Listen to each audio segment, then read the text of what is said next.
अस्सलाम वालेकुम नाज़रीन, आप देख रहे हैं प्रोग्राम मंदिर की बात मुज़म्मिल सोहरवर्दी के साथ। मैं हूं आपकी मेजबान इक़रा रियाज़। हमारे साथ मौजूद हैं मुज़म्मिल सोहरवर्दी। अस्सलाम वालेकुम, welcome to the show sir, क्या हाल है आपका? वालेकुम सलाम। बिल्कुल ठीक, आप सुनाएं। मैं भी ठीक हूं, अल्लाह पाक का शुक्र है सर। आज के दिन में भी काफी अहम डेवलपमेंट्स हुई हैं। चेयरमैन एफबीआर अमजद जुबैर टवाना का कबल अज़ वक्त इस्तीफा, फिर उसके बाद इलेक्शन एक्ट तरमीमी बिल को लेकर बात करेंगे, फिर उसके बाद सर पतन रिपोर्ट सामने आई है हल्का N130 को लेकर जो नवाज शरीफ साहब का हल्का है। सबसे पहले अहम इस्तीफे से मुतालिक बात करते हैं। चेयरमैन एफबीआर अमजद जुबैर टवाना साहब ने कबल अज़ वक्त जो इस्तीफा है, इसके पीछे क्या रीजन है सर?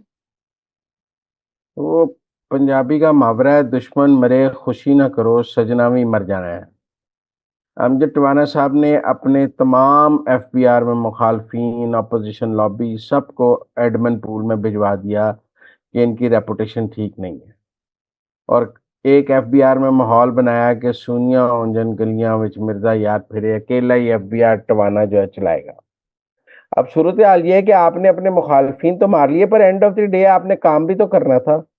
और शहबाज जी। शरीफ के साथ काम करना कोई आसान काम है? आप शहबाज शरीफ को सब्ज बाग तो दिखा सकते हैं, लेकिन जब शहबाज शरीफ को वो सारे सब्ज बाग याद रहते हैं जो आपने दिखाए होते हैं, अब जब काम करने की बारी आई तो टवाना साहब सिफर निकल आए। टवाना साहब ने जितने वादे, जितने सब्ज बाग दिखाए थे कि मैं ये भी कर दूंगा, मैं वो भी कर दूंगा, मैं ये भी कर दूंगा, तो जब करने की बारी आई है तो उनकी पटारी में से कुछ ना निकला। मतलब लोगों को एडमन पूल में भिजवाना तो कोई काम नहीं है, काम तो पाकिस्तान की टैक्स कलेक्शन है। ताजर दोस्त स्कीम से लेकर जितनी भी एफबीआर की अब तक इंटरवेंशन हैं, उनके कोई खातर खा नतज नहीं आए, बल्कि हर तरफ से नेगेटिव फीडबैक आया प्राइम मिनिस्टर को, और स्लो का फीडबैक आया। तो प्राइम मिनिस्टर ने टवाना साहब की क्लास ली। टवाना साहब ग्रेड 22 में जाना चाहते थे, और वो चाहते थे कि मैं ग्रेड 22 मुझे मिल जाए, ग्रेड 21 में है, 22 की पोस्ट पे लगे हुए थे। लेकिन कारकर्दगी कोई नहीं थी। उन्हें नजर आ गया कि प्राइम मिनिस्टर ने उनको 22 नहीं देना, 22 तो कारकर्दगी पे मिलना है और शहबाज शरीफ से लेना है। तो शहबाज शरीफ तो आगे तो आपको कारकर्दगी चाहिए, और कारकर्दगी सिफर थी। देखिए ना, आपने सारे जितने आपको आपने कहा जी ये अफसर अच्छे नहीं है, प्राइम मिनिस्टर ने कहा निकाल दें। उन्होंने कहा आप राइट ऑनेस्ट आदमी लगा दें, आप अपनी मर्जी की टीम लगा दें। आपने सैकड़ों अफसर एडमिन पूल में भेज दिए, इधर उधर खुडे लाइन लगा दिए।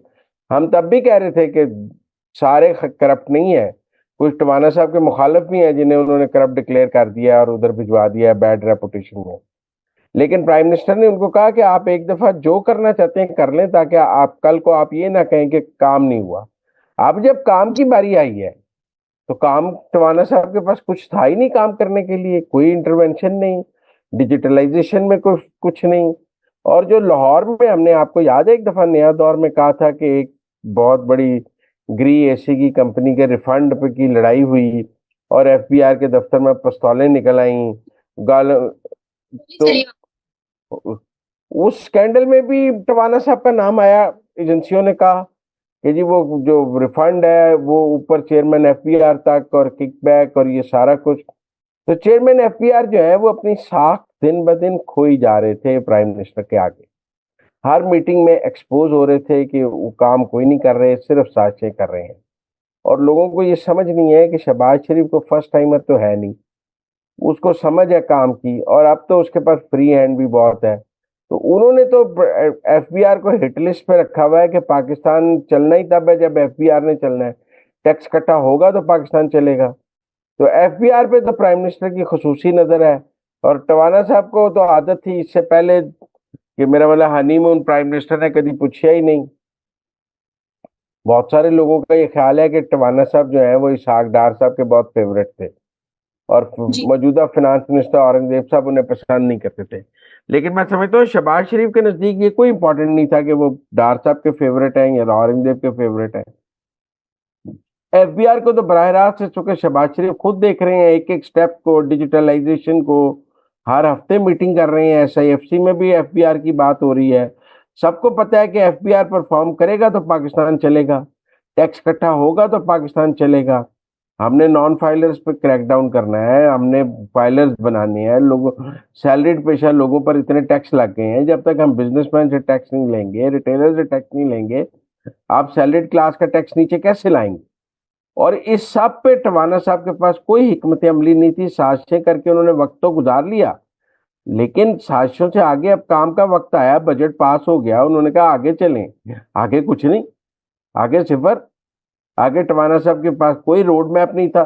उनसे हर बार पूछा जाता था कि अब आगे क्या किया जाएगा, तो वो कहते थे ओहो सर मैं बताता हूँ, सर हो रहा है। तो मेरे ख्याल में ये एफबीआर के चेयरमैन के हवाले से ये जिस तरह की ट्रांसफर पोस्टिंग और एडमंड पूल का जो सब कहानी हुई थी, उसके बाद ही क्लियर था कि शहबाज शरीफ के साथ टवाना नहीं चल सकता, क्योंकि आप शहबाज शरीफ को चक्कर नहीं दे सकते।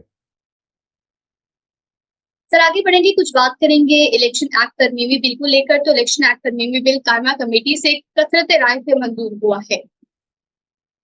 हाँ जी, 6-4 से मंजूर हो गया है, और अब ये दोबारा कौमी असम्बली में आ जाएगा, और मुझे लगता है अगले 2 से 3 दिनों में ये कौमी असम्बली से पास हो जाएगा, फिर सेनेट में चला जाएगा, और फिर सेनेट से 2-4 दिन में पास हो जाएगा।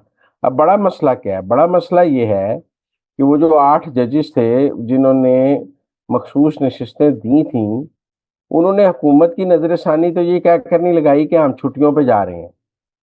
जी। अब ये जब बिल पास हो रहा है तो इसको कैसे सू मोटो लेकर रोक दें कि अब वो तो छुट्टियों पर है। अब ये तो नहीं हो सकता हुकूमत के लिए छुट्टियों पर है और तहरीक इंसाफ के लिए काम पर मौजूद हैं।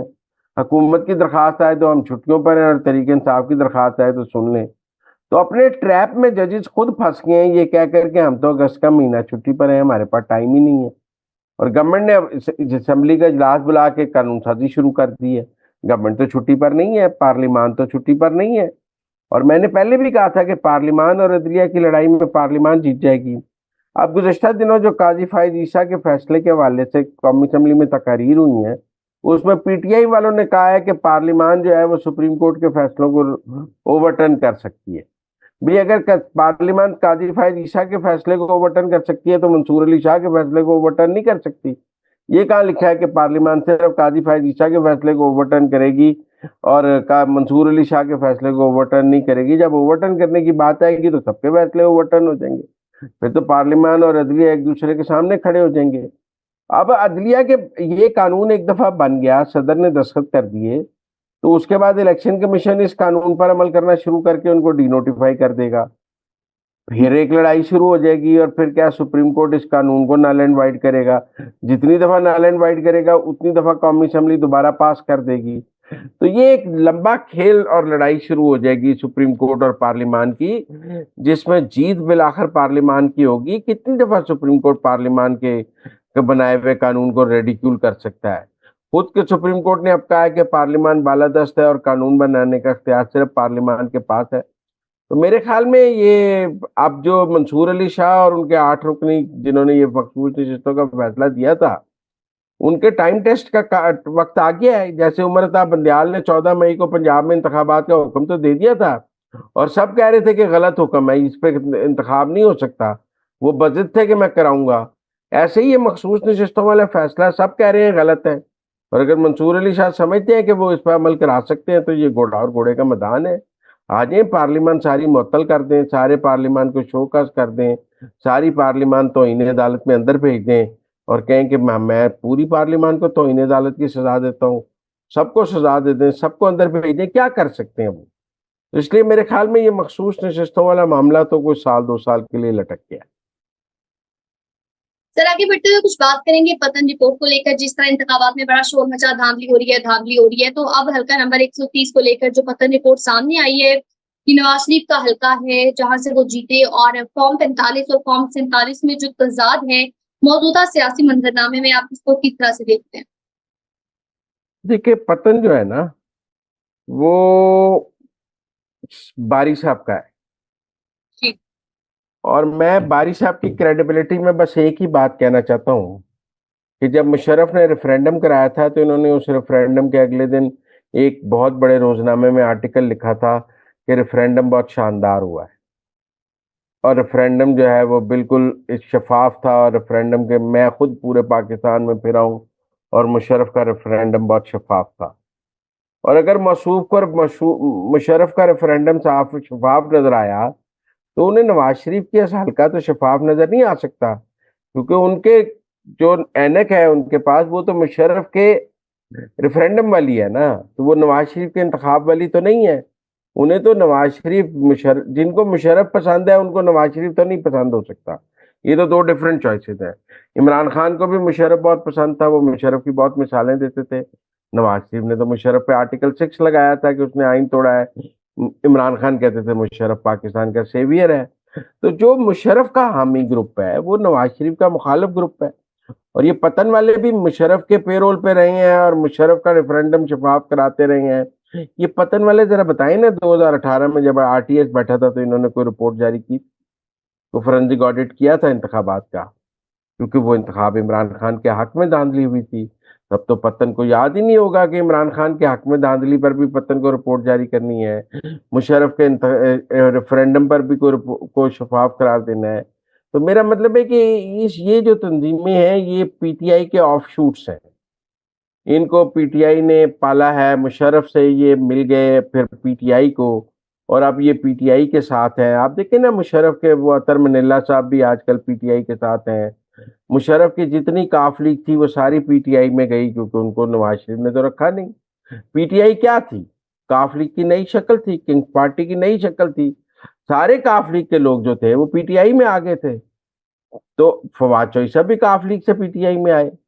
कौन कौन पीटीआई से नहीं, अलीम खान से लेके हर बंदा पीटीआई में काफ लीग से आया। तो ये मुशर्रफ की का तसलसल जो था वो इमरान खान था, सियासी तसलसल। तो जो मुशर्रफ के हामी हैं वो इमरान खान को मुशर्रफ के सियासी तसलसल की नजर से देखते हैं। इसीलिए हमें मुशर्रफ के सारे हामी इमरान खान के इर्द गिर्द नजर आते हैं। ये पतन वाले भी उसी में ही है। ये मुशर्रफ के हामी थे, मुशर्रफ का रेफरेंडम में इनकी क्रेडिबिलिटी के लिए बस इतना ही काफी है कि इन्होंने मुशर्रफ के रेफरेंडम को शफाफ करार दिया। इससे ज्यादा कुछ नहीं कहना चाहिए। और जिसने भी मुशर्रफ के रेफरेंडम को शफाफ करार दिया था उसको नवाज शरीफ का इंतखाब शफाफ नजर नहीं आना चाहिए, क्योंकि उसके बाद ना वो आंखें हैं ना ऐनक है। ठीक हो गया। तो नाज़रीन, ये थी आज के अंदर की बातें। आपसे मुलाकात होगी अगले प्रोग्राम में, तब तक के लिए हमें दीजिए इजाजत। अल्लाह के बाद।